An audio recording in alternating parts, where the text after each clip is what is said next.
Today, there are a number of teachers visiting the Capitol, and you'll see there's an apple on your desk to signify one of the organizations that I understand is going to be here sharing stories about the State Employee Health Benefit Plan. And I know we've heard a lot about the State Employee Health Benefit Plan, and I won't go back into it now. I am on that same plan, and it is an issue for me and my family. But to me, the bigger thing is this that we have to confront as a state. It's that this issue with the State Employee Health Benefit Plan is really a symptom of a much broader problem with respect to the way we treat our teachers and our education system.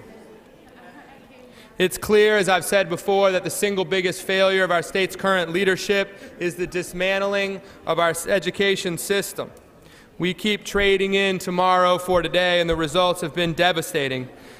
The way we treat teachers in Georgia since 2009, our public schools have lost nearly 9,000 classroom teachers, while the number of students has gone up.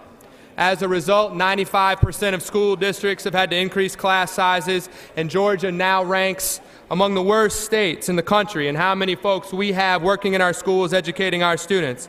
According to the Department of Education, we're fourth worst in high school graduation, and almost 3/4 of our school districts have stopped teaching students the full 180 days per year. And the most important thing that we can do to improve educational outcomes in this state is to truly support our teacher workforce. The current administration's attitude towards teachers and the poor treatment of them and the failure to listen to them is what evidenced by the massive changes to the State Employee Health Benefit Plan. And it undermines our ability to recruit and retain the best possible teachers that we can find. And it hurts the morale of the teachers that we have now. That lack of leadership is holding our entire educational system back. Earlier this month, the governor announced that they were going to add $315 million approximately to put a Band-Aid on the years of cuts to our education system. And then they passed the buck to the local boards to say that they needed to be the ones to raise teacher salaries, forcing them to make those tough choices about whether they're going to continue on to try to make ends meet and in what way. While it's conceivable that teachers may see an election year pay raise, any raise could very well be wiped out by increased health costs or by what my wife does, which is come out of pocket for things like paper, other school supplies. And when you're taking money out of one pocket and putting it into another, it's really not a raise. It's just more of the same shell game that we've been playing with education funding for years.